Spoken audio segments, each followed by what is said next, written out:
যারা মিষ্টি খাবার পছন্দ করেন আজকের রেসিপিটি তাদের জন্য। আজকে আমি রান্না করব পায়েস। পায়েস রান্নার জন্য চুলায় একটি হাঁড়ি বসিয়ে দিয়ে তাতে আমি 2 কেজি পরিমাণ গরুর দুধ দিয়ে দিচ্ছি। পায়েস রান্নায় খাঁটি গরুর দুধ দিলে যেরকম মজা হয়, অনেকে আছে যে রান্না করে গুঁড়ো দুধ দিয়ে বা প্যাকেটের দুধ দিয়ে, সেই সব পায়েস আমার কাছে একদমই ভালো লাগে না। পায়েস রান্নায় গরুর দুধই সব থেকে বেশি ভালো লাগে। আমার আম্মু প্রতি ঈদে 3-4 কেজি দুধ দিয়ে পায়েস রান্না করে, আর সেটা খেতে সত্যি অনেক ভালো লাগে। এই তো আমি দুধটা দিয়ে দিলাম। দুধে আমি গরম মশলা, এলাচি, লবঙ্গ দিয়ে দিয়েছি সুন্দর একটা ফ্লেভারের জন্য। এখন দুধটা বলক আসলে তারপর দুধে চালটা দিয়ে দিব। এই তো দুধে বলক চলে এসেছে। আমি এখানে পোলাওর চাল ধুয়ে রেখেছি।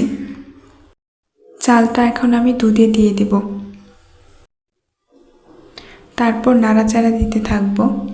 চালটা যখন সিদ্ধ হয়ে আসবে তখন আমি এতে চিনি দিব। চিনি আগে দেওয়া যাবে না, তাহলে চালটা ভালোভাবে সিদ্ধ হবে না। এই তো চালটা সিদ্ধ হয়ে গিয়েছে, এখন পায়েসে চিনি দেওয়া যাবে। চিনি দেওয়ার আগে আমি কিছুটা পায়েস উঠিয়ে রেখেছি আমার আম্মুর জন্য। আম্মুকে ডাক্তার চিনি খেতে নিষেধ করেছে। আর এই তো বাকি পায়েসে আমি চিনি দিয়ে ভালোভাবে নাড়াচাড়া দিচ্ছি। এখন কয়েকটা বলক চলে আসলেই পায়েসটা তৈরি হয়ে গেল। এই তো আমার পায়েসটা একদম তৈরি হয়ে গিয়েছে। আমি এখন বাটিতে বেড়ে নিয়েছি খাওয়ার জন্য। পায়েসটা খেতে অনেক মজা হয়েছে।